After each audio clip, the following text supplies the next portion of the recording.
Welcome to On Fighting in Thailand, the best news and analysis covering the economics and infrastructure of Muay Thai. I'm Matt Lucas, journalist, commentator, and ex-Muay Thai fighter. Make stronger fighters, make stronger people. Today we will be talking to Helen Tran as part of our series on Muay Thai photography. As always, if you'd like to reach me, you can follow me on Instagram, MattLucasBKK, or email me at a.matt.lucas@gmail.com. Thanks to all the people that have supported me so far, sharing the podcast, leaving reviews. If you'd like to leave a review, that would be super helpful. You can do so on the iTunes store. Personally, I want to thank a few people: Vinny Scotto, Patrick Rivera, Dave Brooks, Sean Madden, Woodell, Galano, Chris Tran, and some others for helping me get going when I broke my camera. I was recently able to put out a behind the fight video featuring Super Bonchamek, who will be fighting Sichai Sitsong Pinong tomorrow at One Championship. Probably by the time you hear this, they'll have already fought. I'm looking forward to this fight. It should be really, really good. It's under kickboxing rules, 3 rounds of high volume, high intensity action. Definitely wishing both athletes the best of luck. Also, after years of hard work, studying, and being in the game, I published a Muay Thai encyclopedia. It's called On Fighting in Thailand, a guide to the sport in the motherland. This clear guide goes over scoring, matchmaking, picking gyms, fight styles, gambling, and more. It has a series of interviews with long-term expat fighters such as Michael Savas, Willie Whipple, Lisa Brealey, Angela Chang, and others. It's a definitive guide to help clear up questions and help people understand the game. You can get your copy off of Amazon.com as either an ebook or as a print book. You can also find a link to it from my website, matt-lucas.com. Thanks as always to my sponsors, Muay Legends, for their continued support of the show. They create some great Muay Thai apparel with portions of the proceeds going back to the legends they celebrate. Although superstars have been paid for their images as well. Check out their gear at www.nakmuaylegends.com. That's NAKMUAYLEGENDS.com. Use On Fighting to get 15% off your order. Also, a special thanks to Patrick Rivera for helping me get this show started. He's recently pivoted, obviously, with Corona. His academies are open up and going strong. So, a little bit of backstory on our guest today, Helen Tran.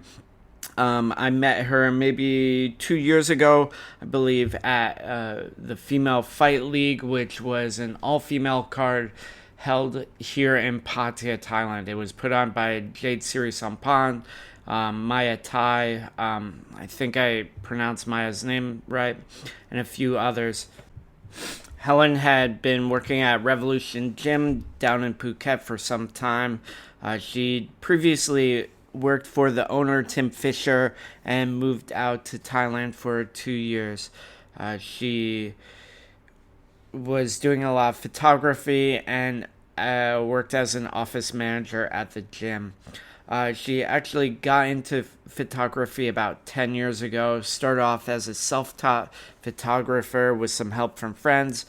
She enrolled in college and learned a bit more, and during the conversation you can find out more about her background as a photographer and her very interesting project She Fights, which documents female fighters. So without further ado, the interview with Helen Tran. Thank you, Helen, for coming on the show today. I really appreciate you taking your time out. Hi, you're welcome, Matt. So you got your background in photography. You actually started doing landscapes, then moved into street photography and documentary photography. What sort of led those transitions? I think it was like a natural progression. Uh, like landscape was just an easy thing to do because I didn't have to. talk to anyone, and it was just me and the camera, and just learning everything I could about it. And then street photography, I was just really interested in when I went to study photography, like all the, you look at all the famous photographers and all that, and just the work there really inspired me. So that's how I got into it. And then from street photography, it led on to documentary because they're actually quite similar anyway. Yeah. Why do why do you think that they are similar? Street photography is about capturing the moment. It's, a normal everyday scene and making something out of it. So for me, that's how my documentary photography translates through. So I'm trying to make something interesting out of something that's seemingly like people could often miss and not Hmm. notice. Yeah. Um, oh, are there certain street photographers or documentary photographers that really inspired you? Yeah. A lot of the Magnum photographers. There's a collective called Magnum, uh, and that was set up like ages, like many years ago. And when I was studying photography, they inspired me. So people like Henry Cartier-Bresson, Hmm. Australian photographer Trent Park, uh, um, Alex Webb, Rebecca Norris Webb. I'm not sure if she's part of Magnum, but yeah. Vivian Meyer is a street photographer that I really like as well. And there's a photographer named Boogie. Hmm. He's amazing photographer. Like he's more like street and journalism, probably more Hmm. street photography, but yeah. What did you like about this boogie artist? His work is really raw. Hmm. So he does a lot of black and whites, and just each image that he has, it kind of like it just there's a connection to it. It makes you, to me anyway, like I feel um, there's something about it. I think he did like a series in New York somewhere, and Hmm. it was just really cool. Do your recent photo project She Fights is mainly in black and white as well, correct? Yeah. Oh, why did you choose that? Was it because of Boogie? Was it because of your own decision? Why black and white? Oh, I prefer black and white photos because I find colors can be distracting sometimes. Mm-hmm. And when I started with photography, I used to do film photography. So I used to process my own black and white film Mm-hmm. at the same time. So I just tend to prefer black and whites because it takes away, you know, I find that color can be distracting. But in saying Mm. that, some of my recent photos, like on She Fights, which I haven't released yet, but I'm thinking of making them in color because I don't know, it's just something different. Mm-hmm. There's no rule with how I want to do this work. So Mm-hmm. so yeah, I'm just playing around with it at the moment. I've I've definitely seen some of your recent photos. You went to PK Sanchai amongst some other gyms. Stamp and Ratong have posted photos you've taken. They actually tend to be their color, and they're a bit lighter. What Mhm. do you think that is influenced by, like your sort of passion for black and white, or why are they a bit lighter on the color grade? Ah, I never noticed. I don't know actually. I never really thought about it. I think Mm-hmm. it's just something that when I edit, like I'm just veering towards that. It's just something that I enjoy doing at the moment. Mm-hmm. With the color stuff that I released to like Stamp and Rodtang and PK Sanchai, I usually when I work with people, I usually just give them color, and my documentary stuff is usually black and white because I don't know if people like black and white, but it's just something that I prefer. So yeah. Mm-hmm. What has it been like so far working with people? You've obviously worked with a handful of people for this She Fights project. Down in the south, you've gone to Bangkok, Pattaya as well. What has it been like working with the different people? Uh, it's I love it. I really Hmm. I've really enjoyed working with all these people at the moment because I feel like, well, Muay Thai in Thailand, especially with the foreigners, is a very small community, Hmm. and it's a group of passionate people, you know, and especially so working with the females, like with the ladies, like it's even a smaller group of it's a smaller community, and everyone's like really supportive of each other. Like I Hmm. get recommendations, like, have you done this, girl? Have you gone to speak to this other person? And through each person that I speak to, I get recommendations, so then it's easier for me to photograph them when by the time I meet up with them. It's Hmm. we've already developed like some sort of rapport. Hmm. I really like it, and it's like even some of these girls like will end up fighting each other, but they support each other, and it's a Hmm. good thing. Yeah. It's nice to see. Hmm. And just, I guess, stepping back a little bit because we sort of dove right into the project. What can you sort of explain She Fights as a project, what you're trying to do, and why you are doing it? Um, Basically, well, the reason why I started the project was because I was working at Revolution Gym. Back then, it was known as Sit Song Phanong Phuket, but I was working there, and I noticed that a lot of the female fighters that we had were struggling. Like they struggled, and they trained just as hard as the boys, but they weren't getting enough fights. They weren't getting the recognition. They weren't getting matched up, or they could only fight like at the local stadiums, and they weren't able to progress further. Unlike some guys who would come into the gym, like come into the camp for like a couple of weeks, and then the next thing you know, they're on a big show.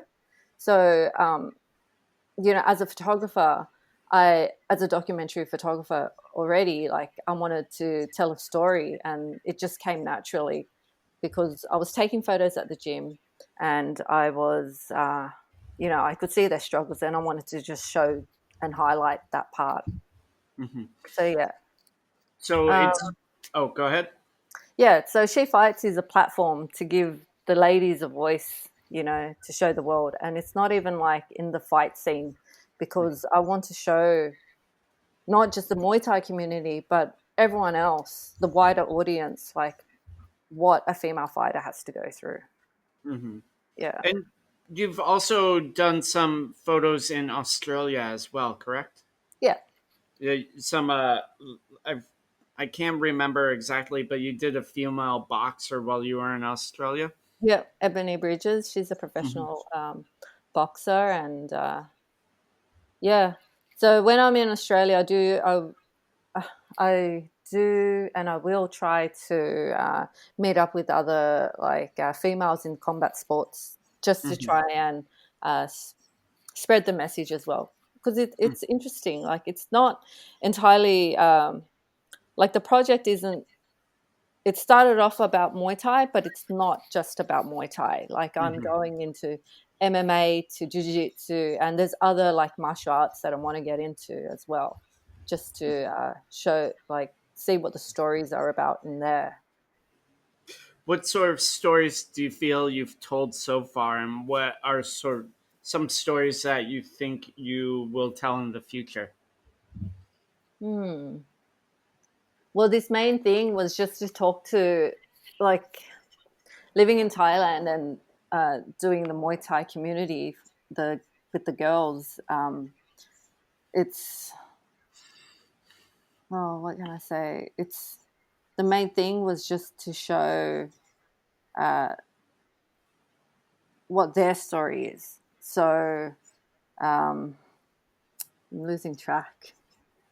Yeah, Uh, I mean it's okay. So, for instance, you recently did a series with Carody Irish, who mm-hmm. was at Sant Still Satai, Thai. correct? Sutai. Sutai. Yeah, Yeah. she was at Sutai for quite some time, and then she Mhm. moved to Australia and is training at Wooden Man. What do you feel like? We moved Um, to the US. she moved to the U.S. Terrible, terrible decision.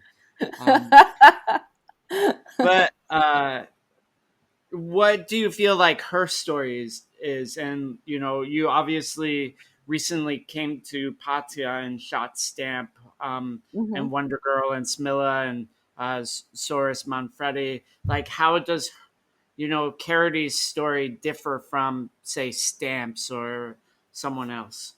Well, that's the reason. Like that's why I'm doing She Fights, because each person has a different story to tell. Like how they got into Muay Thai, how like to see whether they have the same struggles or not. Like yeah, there's an underlying thing where the girls have less pay and all that. Some accept it, some don't.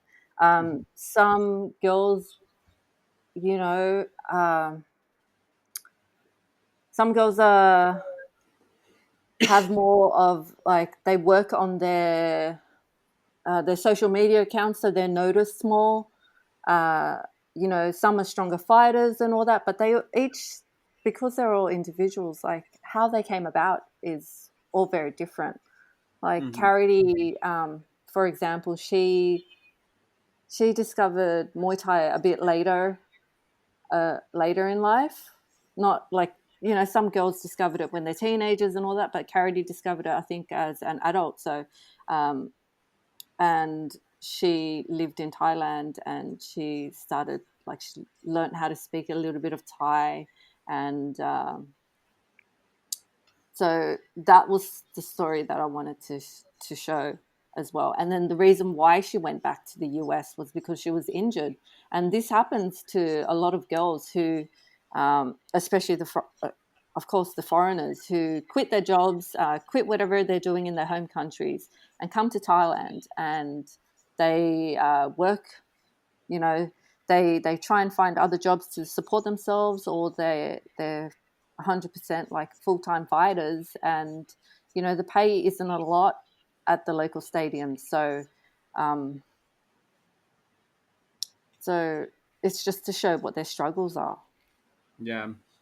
Just for listeners, most will, if maybe you can concur or fact check Yeah. this with me, but most of the local stadiums, at least like Phuket and Patong, will pay like 6 or 7 thousand baht for a fight, whereas the entertainment shows start at like 10 to 12 thousand baht for male fighters.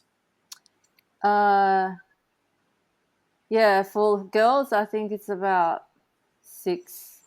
I don't Hmm. even know if it's 7. It's Yeah. probably 6 and 5, to Mm. be honest. I think it's around that much. And then remember that like some gyms have to take a cut as well. So Yeah. they even have less than that at the end of the Since day. Yeah, since you've started the project, have you seen any big differences in pay for women fighters? What do you mean? Like, Like, are their wages increasing, or do you think they're staying about the same? it seems to me that they're staying about the same. But Mm-hmm. since I've started the project, there have been more shows that are putting more girls on. Mm-hmm. So it's been really nice to see, and also like some gyms have a lot more girls now. So Mm-hmm. I think they're starting. It's nice to see the development and Mm-hmm. the fact that gyms are investing in their female fighters. Mm-hmm. Yeah. And when you go on shoots, say for instance, when you came and took photos of Stamp at Fairtex, what was that process like?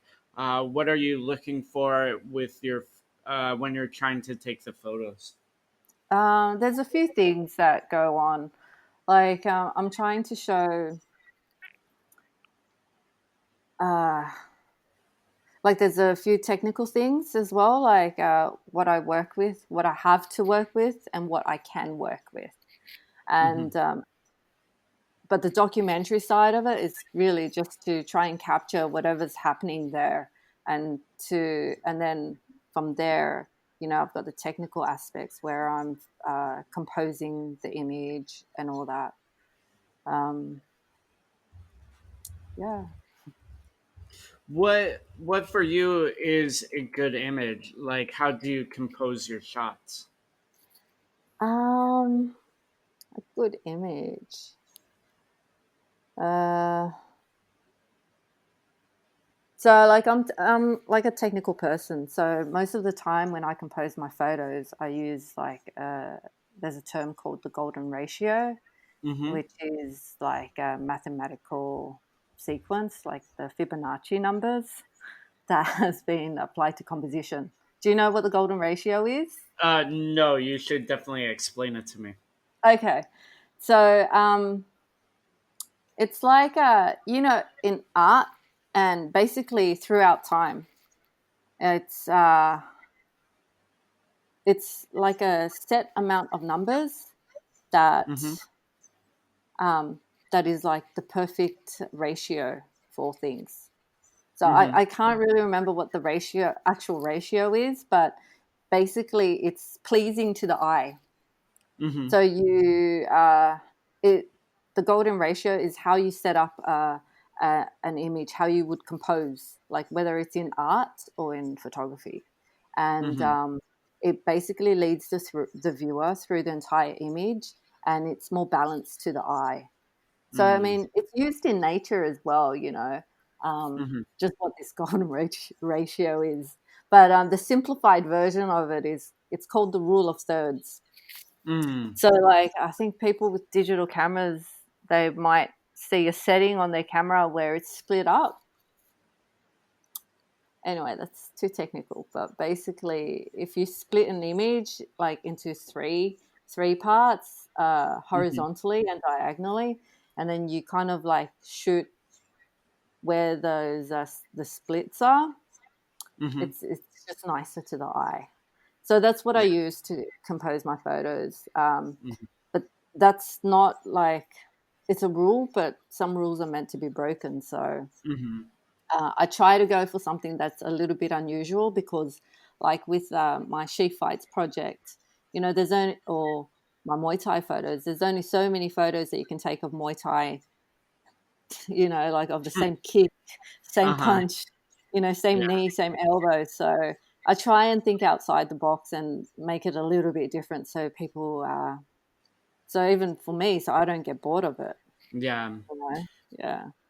Do you get bored of taking action shots of people punching and kicking? Well,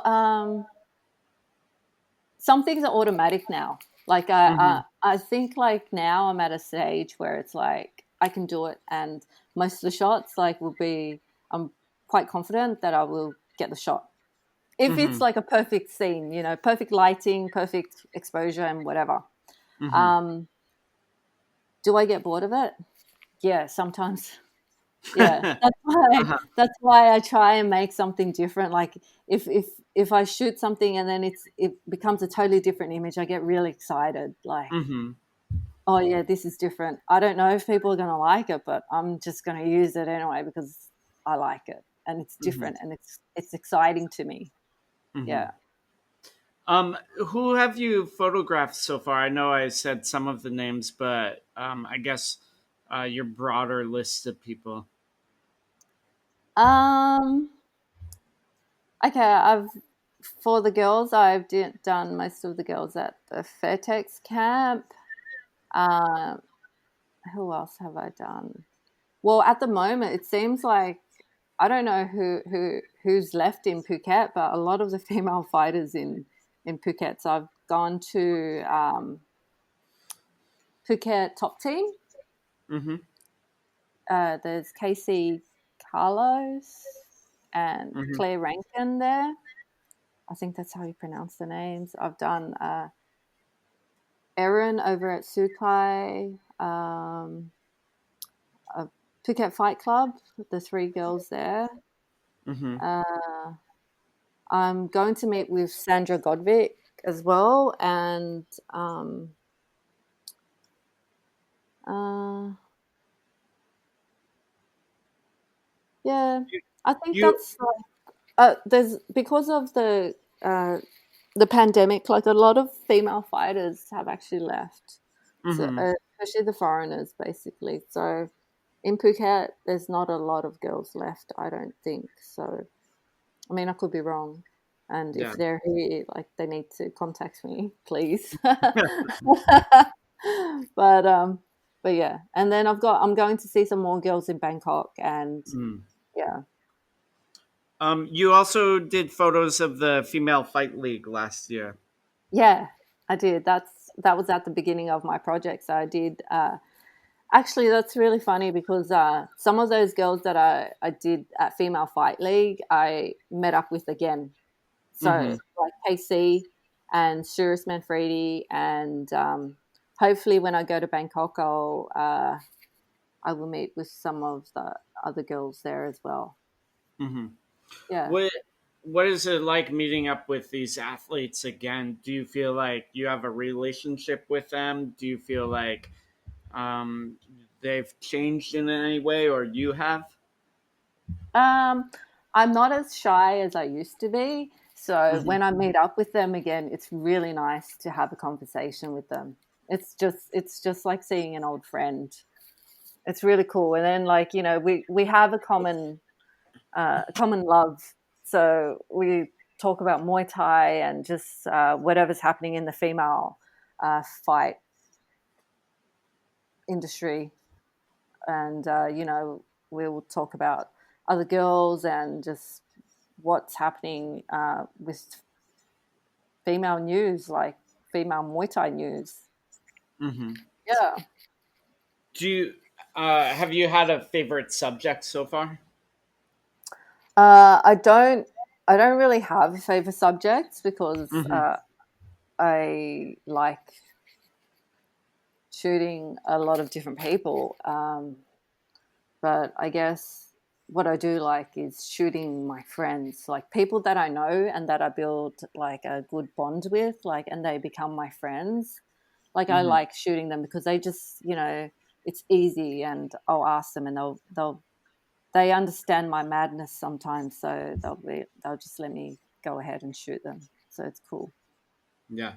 And you mentioned that you've been to a lot of different gyms so far. What is it like going to different gyms, and how do you deal with sort of some of the technical problems of going to different gyms? What do you mean with the technical problems? Oh, like the lighting The issue? Yeah, like the lighting issue, because I know, like, at least for me, there's gyms that have good lighting and gyms that have bad lighting, and then also there's gyms that have good lighting but only in certain areas. Hmm. Um, well, I really like visiting all these different gyms because, like, at first, when I came to Thailand, I had only been to Revolution. Like, I was working at Revolution, and that was the only Muay Thai gym I knew. And then slowly, I started branching out a little bit and working on this project, and I got to go to other different gyms, and I like it because I get to see how these gyms operate differently, and in their own way. How they train is different, so it's kind of cool to see, what everyone else is doing.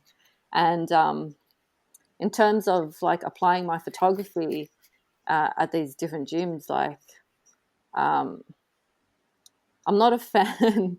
I'm not a fan of uh, you know working with like shitty lighting, but that's just the way it is as a documentary photographer. You got to get used to it. You got to get used to all these different aspects. It's not perfect because you're not in the studio or anything.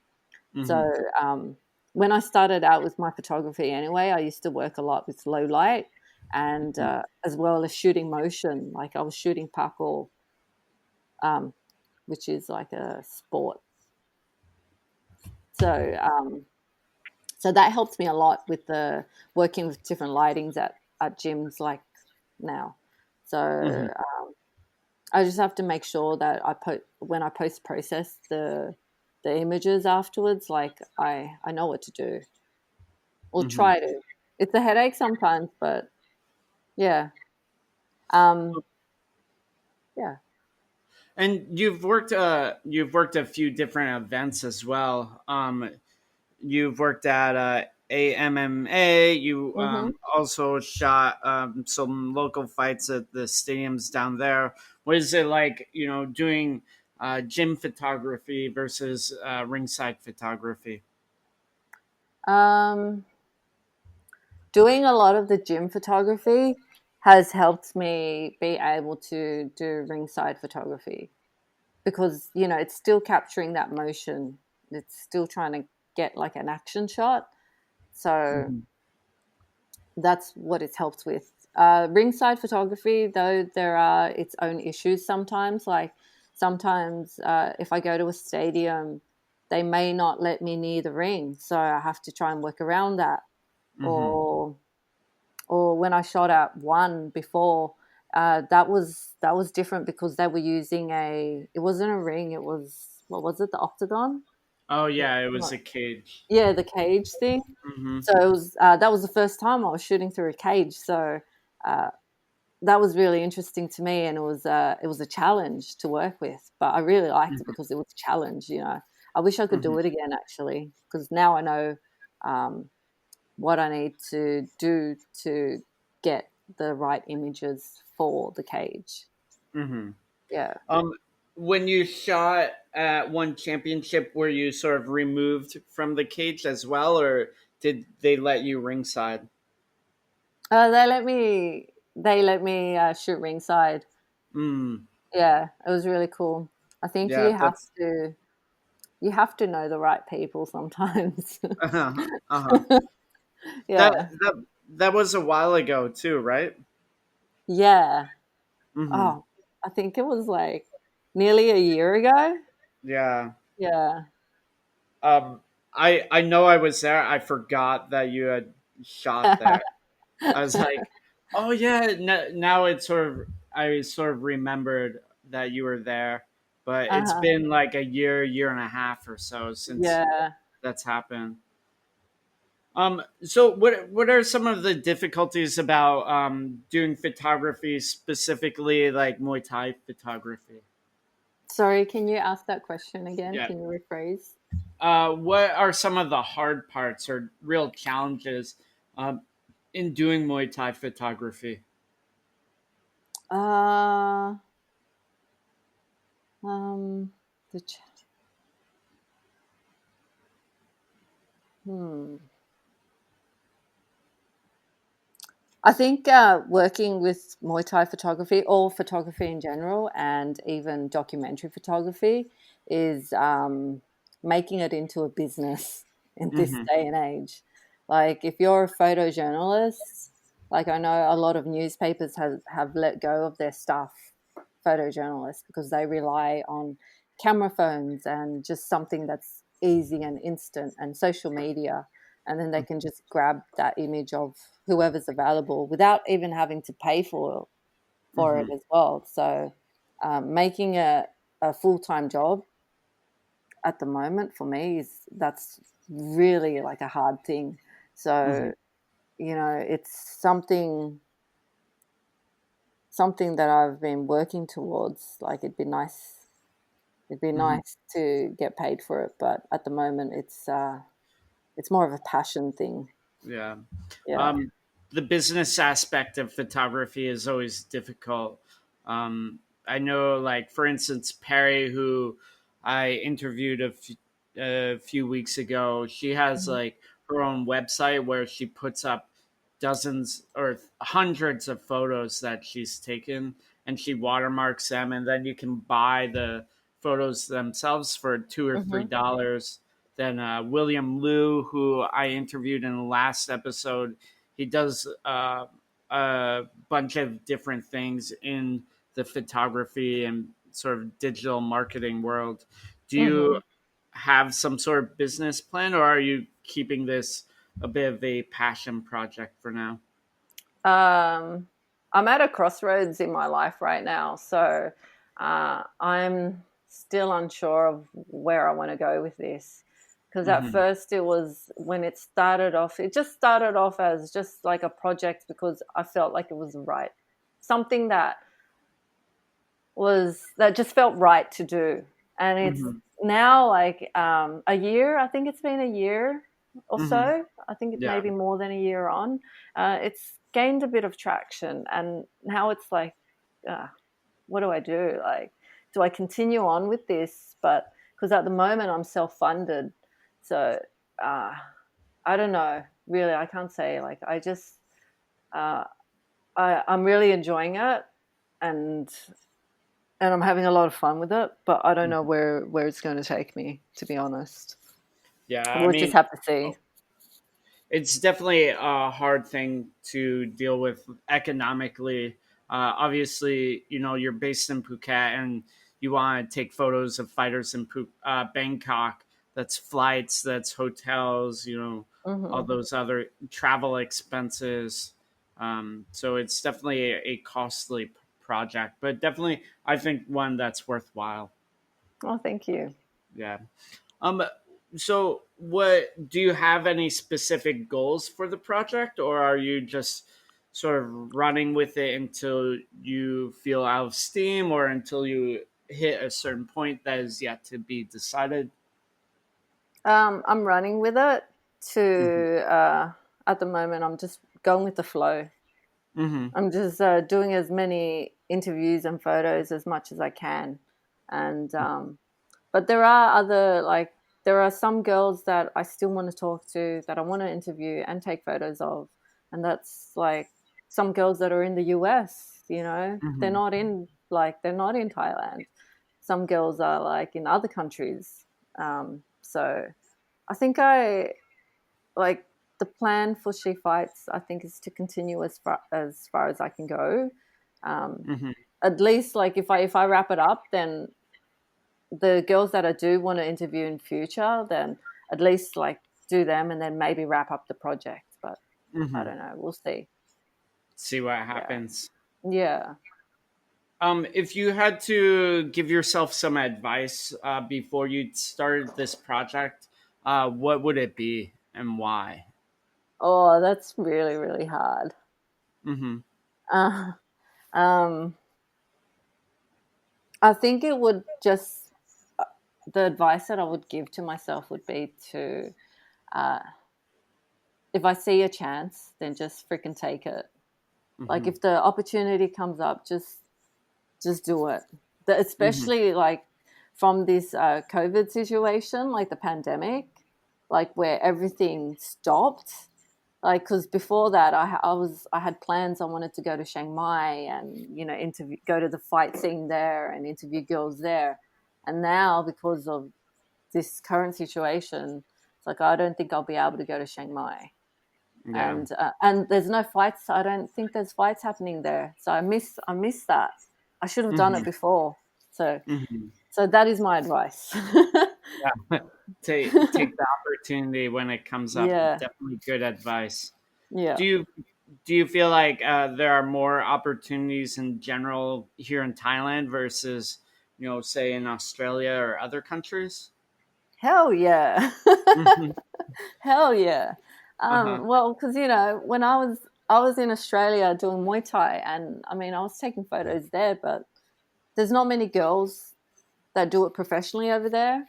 Mm-hmm. Um, there's not a lot of fights, and even when you go to the fights there, there's somehow it's just not the same. Like when you go to fights here, it's the whole culture that's involved, and um, I don't know. There's just something like Muay Thai is part of what Thailand is. So uh, it's so when I take a photo, it's like capturing everything about the culture.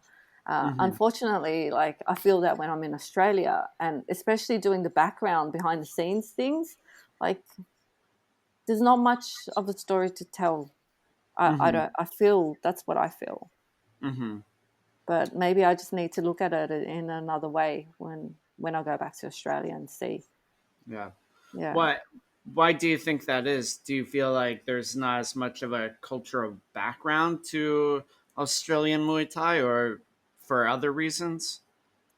Yeah. I think it's because of that. Like, I mean, here when you go to the stadiums here, like everyone is involved. Like you've got the low key gamblers, you know, that are really interested. Then you've got the noise and the sounds and the music, the live music playing.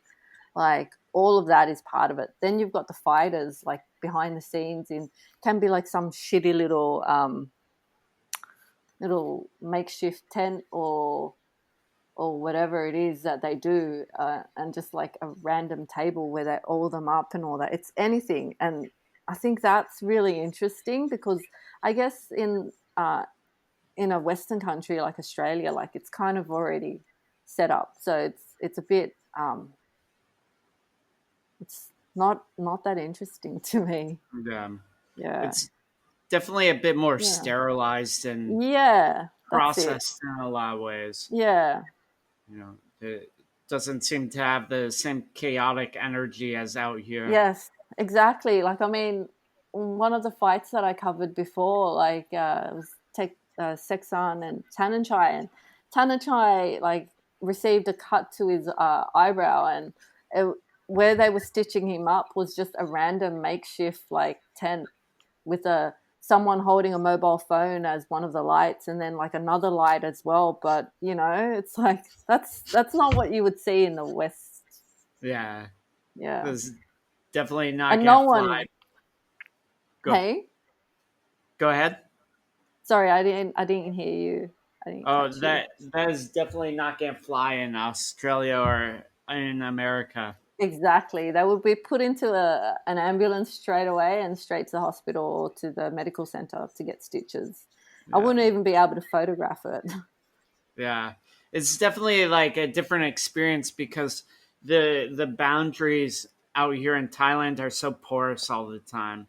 You know, Hmm. as a photographer or something, you know, you don't really need a pass so much out here. You just need to go out and do it.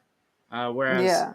you know, you go to a show in Australia or, you know, in America at least, you need a press pass. You need to talk to certain people. You're allowed in certain areas, but not in others. Hmm. Yeah. Um, what, do you think that's a good thing or do you think it's a bad thing? It's good and bad. I mean, I like the, like you said before, the chaotic part of it. Like that's what I love. So Hmm. I feel like in Thailand, it's more chaotic. It's more random. Like there's something will happen that you don't expect, Hmm. and then it makes it more interesting for me to shoot. You know, just capturing all these little things that you don't expect to see. Hmm. Yeah. I definitely feel like there is at least a slight move into the more regulatory side. I know, you know, having gone to one championship Hmm. bouts over the last year or so, they've become more and more like Oh rigid with yeah. their rules and where photographers are allowed, where they're not allowed. You know, and other stadiums like Max Muay Thai, you know, you have to get approved to get in. It's not like up country shows. If you have a camera, you can Hmm. go, you know, wherever you want, and no one's Yeah. gonna question you. Yeah. Yeah. Well, but you still have like in Thailand, like you still, even though some of the shows are moving towards that, like it's understandable, but then Hmm. you've still got like access to all these other like shows or other fights where you can easily get access to and just still capture that chaotic scenes. Hmm. Yeah. Um, and I guess we didn't cover it already, but you worked at Revolution Phuket for about 2 years. What Hmm. was it like doing photography there? Because I know, at least for me, you know, working at a gym for a long time, you sort of it gives you a lot of practice. Oh yeah, definitely. Uh, I loved it. Like it's where I started off 2 years ago with my photography to where I am now and where I will continue to grow is so different. It's Hmm. um it's really because I'm shooting, working at the gym, and I'm able to like shoot all the time consistently. Hmm. So you know, I think it's natural that I would have. gotten better at it. And Yeah. also like my boss Tim Fisher, like he's really good. Like he manages the Instagram page and he like the social media page for Revolution. So he gave me like he used to give me a lot of feedback on my photos and tell me which ones he preferred and which ones like people like the audience liked, you know. Hmm. So yeah, it was good. Like that feedback was good, and I got to improve a lot from it. Yeah. What Yeah. sort of images have you found that people like the most? When you get up close, Hmm. like a lot of people like the action photos, but when you're really close, then Hmm. that's what people tend to respond to the most because it feels like to them it feels like they're there and they're able Hmm. to feel whatever emotion or whatever action is being captured. Hmm. Yeah. So just like being up close and personal with the athlete. Yeah, like if it's Hmm. an action shot, it's like the whole frame is filled with like whatever is going on. It's not something, especially. It depends on the like what lens you're using, but if you're using like a 35 or 50 millimeter lens, like that's you need to be a little bit close to the person. You can't be far away from them, like if you're using a tele telescopic lens, you Hmm. know, like a 100 millimeter lens or something. But if you're up close with a wide angle or a 50 millimeter, then yeah, it's a 50 millimeter lens. Like I'm just going off in a tangent, but a 50 No, go. millimeter lens is like this is like what the person's natural eye sees.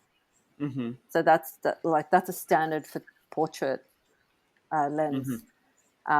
So that and a 35 or even a wide angle lens, like it will show the person, like the viewer, that the person is really up close because you have to be, you can't be far away. So with Hmm. those photos, I think that's why people tend to like it better because it makes them feel like they're there. Hmm. Does that make And sense? Yeah.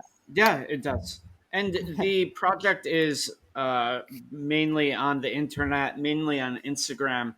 So it's a social media project in a lot of ways. Uh, Yes. how how do you feel social media is as a platform? What are some of the pros and cons of having it there? Um, Well, I used to. I'm not a social. I never really. I'm not a big. I'm not big on social media. Like Hmm. but having my work on social media, like that's part of what my work is, and Hmm. especially with the way that society is today, like in terms of how um, people use social media, like that whole